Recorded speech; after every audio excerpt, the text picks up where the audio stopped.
Bueno, muy bien. Entonces, eh, vamos a hablar hoy del archivo y la preclusión, que son las instituciones con que contamos en el procedimiento penal colombiano para que la Fiscalía pueda cerrar el caso, pueda cerrar la persecución penal sin llegar a una sentencia condenatoria porque no encuentra los elementos suficientes para realizar una acusación o una imputación en contra del procesado. Básicamente entonces son los mecanismos a través de los cuales se cierra el proceso sin sancionar a la persona que estaba vinculado con él porque no se encontraron elementos suficientes para proceder a su acusación o su imputación, etcétera. Partamos de la regla constitucional relacionada con este tema, y es la que está regulada en el artículo 250 de la Constitución Política. Ese artículo 250 nos dice, la Fiscalía General de la Nación está obligada a adelantar el ejercicio de la acción penal y realizar la investigación de los hechos que revistan las características de un delito que lleguen a su conocimiento. Esta parte del enunciado lo que nos consagra es un principio que es el de la obligatoriedad del ejercicio de la acción penal en Colombia. ¿Qué pasa con esto? Aquí partimos de que si un hecho llega a conocimiento de la Fiscalía y este reviste características de delito, es decir, cumple con los elementos para que se pueda avanzar en el proceso buscando una sentencia condenatoria, la Fiscalía tiene el deber de efectivamente realizar la persecución penal. Este principio se opone a aquel que rige, por ejemplo, en el sistema norteamericano, y allí nos distinguimos muy claramente de esa influencia tan fuerte que tenemos, porque allí prima la idea de la oportunidad. Es decir, es la fiscalía la que decide cuándo persigue un delito y cuándo no lo persigue. Aun cuando en un caso tenga los elementos de prueba para continuar una persecución penal, la fiscalía en el contexto de los Estados Unidos puede decir no perseguirlo por razones político-criminales. Y las razones políticas criminales son bastante amplias y dependen de la posición política que se asuma por parte del ente acusador. La segunda parte del artículo nos dice, el artículo es mucho más largo, solo le estoy poniendo las partes pertinentes. No podrá en consecuencia suspender, interrumpir ni renunciar a la persecución penal, salvo en los casos que establezca la ley para la aplicación del principio de oportunidad. El principio de oportunidad, en el contexto colombiano, entonces, se constituye en la excepción frente a los casos en que hay mérito para continuar con la persecución penal, pero por una razón expresamente regulada en la ley, se decide no continuar con la persecución. Nosotros tenemos en oposición al modelo de Estados Unidos un sistema de principio de oportunidad reglado, está estrictamente determinado en la ley cuándo se puede cesar la persecución penal, eh, aun cuando haya mérito para continuarla. Pero entonces, la regla general es necesitamos que la Fiscalía persiga todos los delitos que lleguen a su conocimiento y en los que encuentre méritos para realizar un procesamiento. Pero la pregunta es, ¿qué pasa cuando no encuentra méritos? Cuando no encuentra elementos materiales probatorios, evidencias físicas o informaciones para sostener, por ejemplo, la inferencia razonable de que la persona es autor o partícipe, como en el escenario de la imputación, o que puede sostener con probabilidad de verdad la ocurrencia de los hechos y la participación de la persona involucrada, como en la acusación. Pues que para esos casos tenemos las instituciones del archivo y la preclusión. Hablemos entonces del archivo, en primer lugar. El archivo está regulado en el artículo 79 del Código de Procedimiento Penal. Y ese artículo dice, cuando la Fiscalía tenga conocimiento de un hecho respecto del cual constate que no existen motivos o circunstancias fácticas que permitan su caracterización como delito o indiquen su posible existencia como tal, dispondrá el archivo de la actuación. Sin embargo, si surgieren nuevos elementos probatorios, la indagación se reanudará mientras no se haya extinguido la acción penal. De la literalidad del artículo podemos inferir varias cosas. Primera, el actor en este momento es la fiscalía. Por lo tanto, es la fiscalía la que toma la decisión de archivar el caso. No tiene que recurrir al juez de control de garantías, no tiene que recurrir al juez de conocimiento, etcétera. Ella autónomamente decide, oiga, no tengo los elementos para continuar con el caso y por lo tanto procedo al archivo de las diligencias. Además, con este se reanudará, vemos otra característica muy importante del archivo y es que es provisional. La decisión de archivar no hace tránsito a cosa juzgada, sino que por el contrario, lo que sucede es que implica una suspensión temporal del procedimiento y implica, por tanto, también la posibilidad de que se reanude si se encuentran en algún momento nuevos elementos de prueba que permitan avanzar en la investigación o avanzar en general en el procesamiento. Y además, el artículo 79 nos aclara cuáles son los casos en que es posible decretar el archivo. Entonces es que no existan, que no sea posible caracterizar la actuación como delito o que no se pueda acreditar la existencia de un delito como tal. Esas son las dos causales que la literalidad del artículo 79 nos indica, que son aquellas en las que procede decretar el archivo.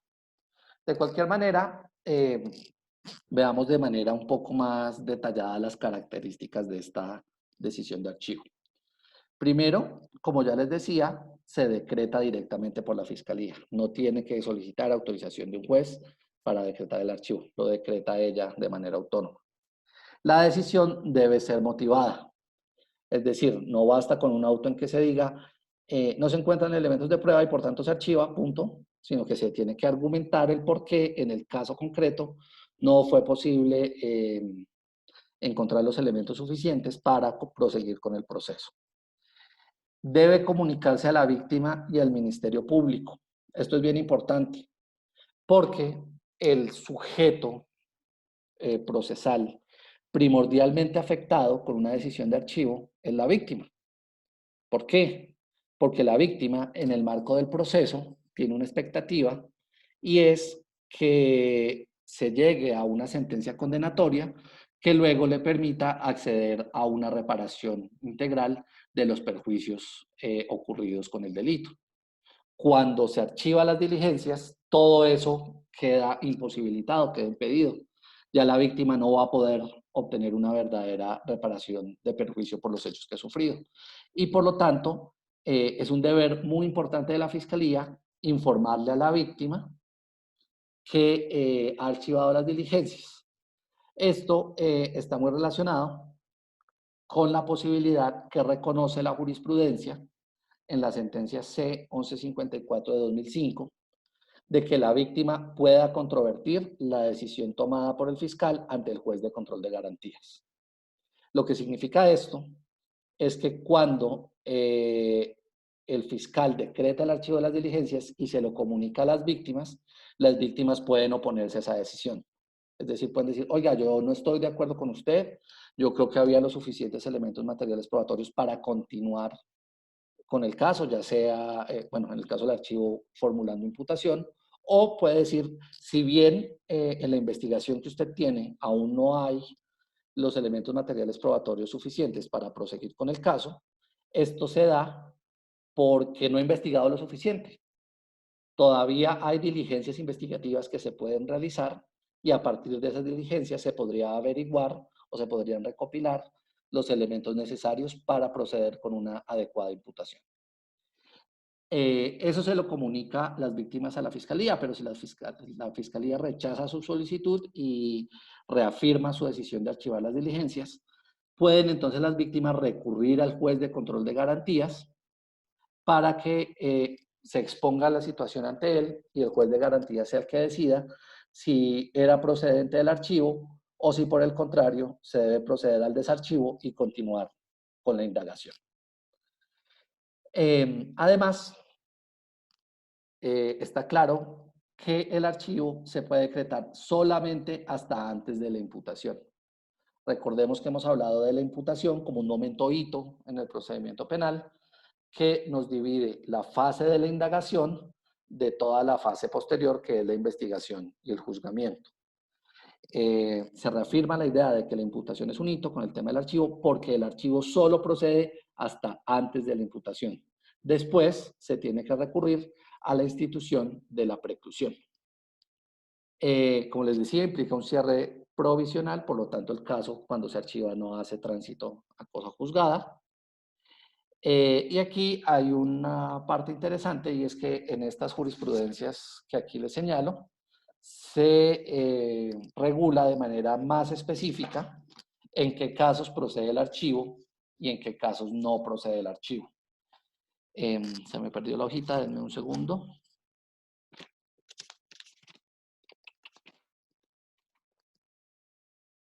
Acá está.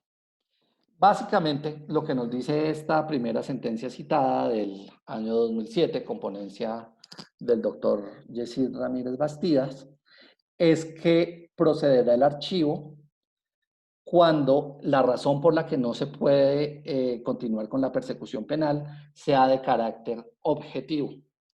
Por ejemplo, inexistencia de la acción, nunca se cometió el delito, o no implicación en la comisión del delito del sujeto investigado. Se demuestra que, por ejemplo, el que hurtó la caja registradora del supermercado no fue Juan Carlos, sino Carlos Luis. Entonces desvinculamos a Juan Carlos del caso. O demostramos que lo que se presentó fue una conducta atípica. En todos esos escenarios procede el archivo.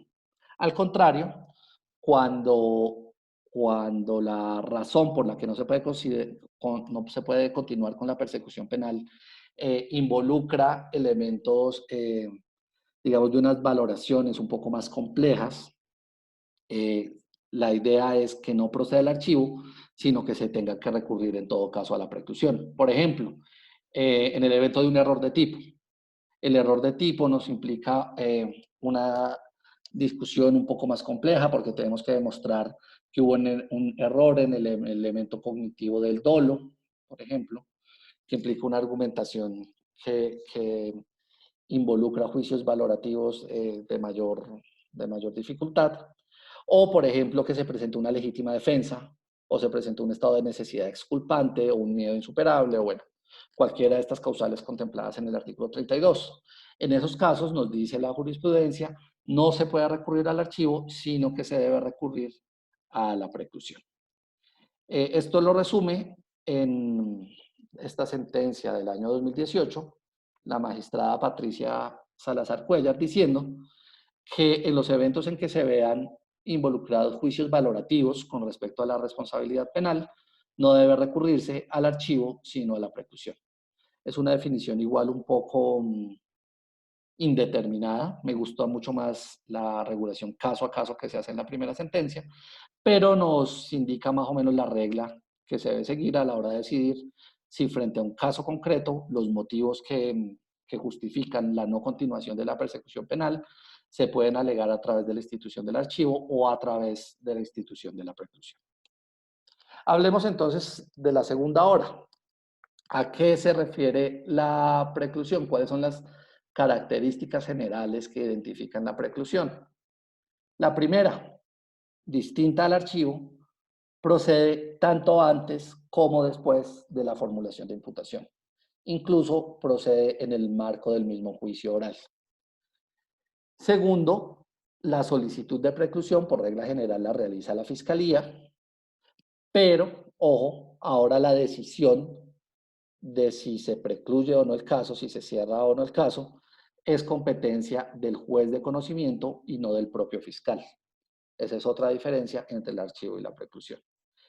La decisión sobre la preclusión se da en una audiencia con todas las formalidades, con la participación de las distintas partes intervinientes en el proceso, y en ese escenario el juez de conocimiento toma la decisión correspondiente y contra ella proceden los recursos ordinarios legales, que como hablamos en su momento son la reposición, la apelación y en el caso en que no se conceda debidamente la apelación, el recurso de queja.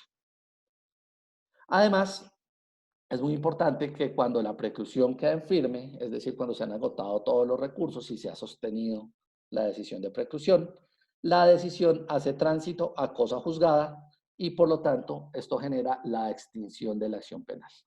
Eso significa que ya no se va a poder reabrir el caso aun cuando se encuentren nuevos elementos de prueba, bueno, etc. Con excepción de las circunstancias que nos consagra el recurso extraordinario, la acción extraordinaria de revisión. ¿Cuáles son las causales para que proceda la preclusión? Las causales de preclusión están reguladas en el artículo 332 del Código de Procedimiento Penal y son básicamente las siguientes. La primera, la imposibilidad de iniciar o continuar el ejercicio de la acción penal, y ella se refiere a que se haya dado alguna causal específica de extinción de la acción penal. Por ejemplo, la prescripción, por ejemplo, la muerte del procesado, por ejemplo, la reparación integral en el caso de los delitos querellables. Bueno, hay distintas causales que pueden encontrar además en el listado de las causales de extinción de la acción penal que está en el Código Penal. Por otro lado, es una causal de preclusión que exista una causal que excluya la responsabilidad de acuerdo con el Código Penal. Ustedes saben que nuestro Código Penal, en el artículo 32, consagra las distintas causales de exclusión de la responsabilidad, que básicamente integran o recogen las causales de justificación o ausencia de antijuricidad y las causales de exculpación o ausencia de culpabilidad. Por cualquiera de ellas se puede alegar la preclusión. Y esto es una diferencia importante entonces con el archivo.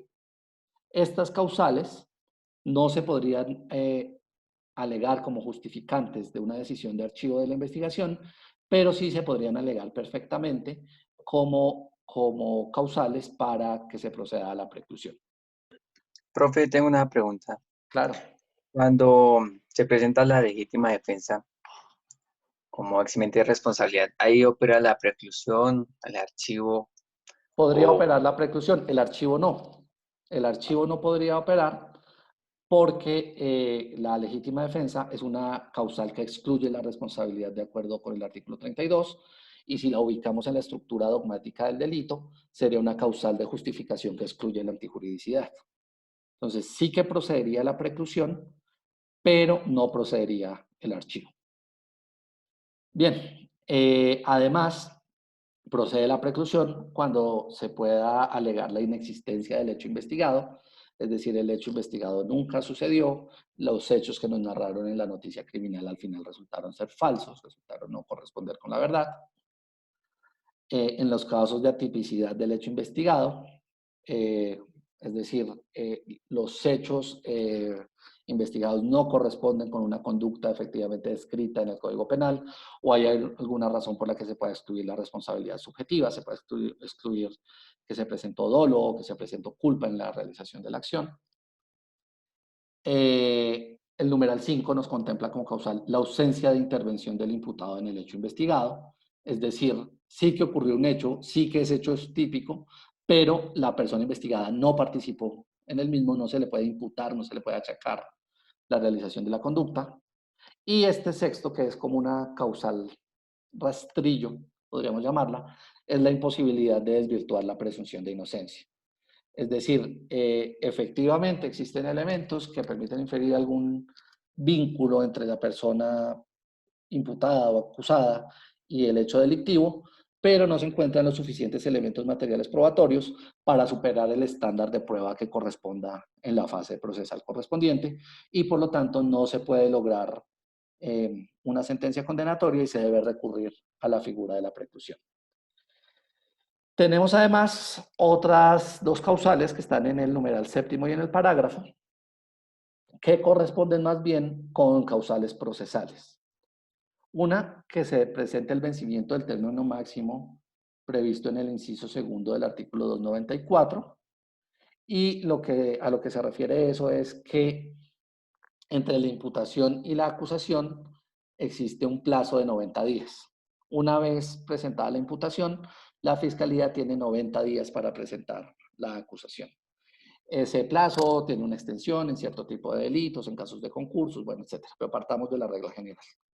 Hay 90 días. Si dentro de esos 90 días no se realiza la acusación, el fiscal que tenía el caso pierde competencia, se le asigna el caso a un nuevo fiscal y ese nuevo fiscal cuenta con un nuevo plazo para formular la acusación o solicitar la preclusión, que ese nuevo plazo es de 60 días. Si pasan esos 90 días más esos 60 días y no se ha formulado acusación o no se ha solicitado preclusión, se abre la posibilidad de que defensa y Ministerio Público procedan a solicitar la preclusión del caso de manera directa. Es decir, en este ejemplo concreto, la competencia de solicitar la preclusión ya no queda solo en cabeza de la Fiscalía, sino que también recae en cabeza de la defensa o del Ministerio Público. Por último, en el parágrafo también se aclara que si durante el juzgamiento, y de acuerdo con esta sentencia, juzgamiento se ha interpretado como toda la fase procesal que va desde la acusación al juicio oral, sobrevienen las causales contempladas en los numerales 1 y 3, que son la imposibilidad de iniciar o continuar con el ejercicio de la acción penal o la inexistencia del hecho investigado. En ese caso podrá el Ministerio Público y la defensa solicitar al juez de conocimiento de la preclusión. Esta es otra excepción en la cual ya la competencia de solicitar la preclusión no recae solo en cabeza de la Fiscalía, sino que también puede ser ejercida tanto por el Ministerio Público como por la defensa. Esta causal me parece a mí que corresponde con una copia de una cosa que existe en el sistema norteamericano, y es que cuando se agota la presentación del caso en el juicio por parte de la Fiscalía y se encuentra que no hay méritos a partir de ello para una sentencia condenatoria, se puede solicitar, por decirlo de alguna manera, la absolución de plano del procesado. Pero aquí le hicimos una interpretación un poco rara y por lo tanto terminamos permitiendo que se pueda realizar ese alegato de preclusión en toda la fase de juzgamiento, que es un poco más extensa. Tenemos 10 minutos. Sí, déjenme por favor terminar para cuadrar el video y apenas terminemos ingresamos de nuevo y hacemos todas las preguntas que quieran. ¿Cuál es el trámite de la preclusión? Como les decía, el fiscal es el que en principio tiene la facultad y el deber de argumentar por qué en el caso procede la preclusión y por lo tanto tiene que referir la causal concreta que considera se presenta en el caso, tiene que fundamentar por qué esa causal concreta justifica que se cierre el caso y haga tránsito a cosa juzgada, es decir, que se decrete la preclusión, y además debe indicar, si ya hubo imputación, cuáles fueron los elementos de prueba de la imputación. Es decir, debe aclarar por qué, aunque imputó y consideró que existía una posibilidad de vinculación entre la persona procesada y el delito, ahora considera que ya no hay elementos suficientes para continuar con la persecución penal. Como les decía, existe la posibilidad de intervención de la víctima, del Ministerio Público y de la defensa. Por regla general no hay lugar a la práctica de pruebas. Sin embargo, la sentencia C-209 de 2007 nos indica que la víctima sí que puede llegar o solicitar elementos de prueba para oponerse al fiscal. ¿Por qué? Pues les repito que la víctima es el sujeto procesal que realmente se vería afectado en el evento en que no se realice, en que se tome la decisión de preclusión y por tanto se cierre el caso y se impida que se imponga una sentencia condenatoria y se impida que ella acceda a la reparación de los perjuicios que pueda sufrir por el delito. Y además, como ya les decía, contra la decisión de preclusión proceden los recursos ordinarios. Por último, es relevante indicar que existe un debate jurisprudencial importante en cuanto a un aspecto puntual del trámite de la preclusión. La primera posición, que se defiende en las sentencias que aquí les señalo, es que el fiscal alega la preclusión por una causal determinada y las otras partes interesadas en la preclusión no pueden alegar que la preclusión procede, pero por otras causales. Y asimismo el juez solamente puede decretar la preclusión cuando la misma proceda por la causal que alegó la fiscalía. Si la misma procedía, pero por otra causal, lo procedente sería que el juez de conocimiento niegue la preclusión y que la fiscalía vuelva y la solicite ahora de manera correcta. Al contrario, la posición 2 nos indica exactamente lo contrario, y es que el juez puede decretar la preclusión por una causal diferente a la alegada por el fiscal, siempre y cuando se derive de su argumentación que esa otra causal procede. Ejemplo, la fiscalía alegó que había ausencia de tipicidad, pero lo que considera el juez es que no había ausencia de tipicidad, sino que había, por ejemplo, miedo insuperable. En ese caso, alegó mal la causal, pero justificó las razones suficientes para que procediera a la preclusión. En la primera hipótesis, el juez no podría declarar la preclusión, tendría que negarla y el fiscal tendría que volverla a solicitar correctamente, mientras que en la segunda, el juez sí que podría decretar la preclusión porque encuentra los elementos suficientes para sustentarla.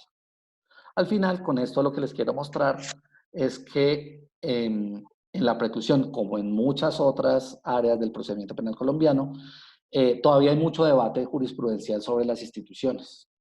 Tenemos un procedimiento que es relativamente nuevo, tenemos 15 años con él, y todavía no hemos terminado de asentar las reglas de cómo debe funcionar, y por lo tanto hay muchos giros, muchos bandazos de la jurisprudencia constitucional y de la jurisprudencia de la Corte Suprema, a veces en lapsos de tiempo muy cortos. A veces la Corte Suprema cambia de jurisprudencia en un mismo año 2 veces o 3 veces.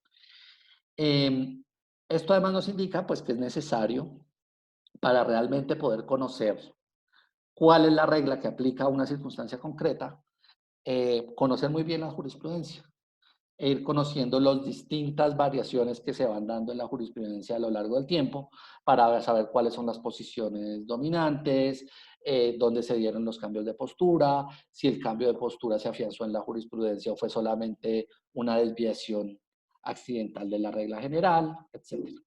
Eso hace que el trabajo de los juristas en el procedimiento penal, y bueno, esto es una característica común a todo el derecho actualmente, creo yo, devenga bastante complicado porque a veces no se trata tanto de interpretar a nivel teleológico, de conocer bien las normas valorativas, de pensar muy profundamente cuál debería ser la interpretación correcta de una norma, sino más bien de hacer una reconstrucción de qué han dicho las Cortes y de agarrarse del precedente dominante.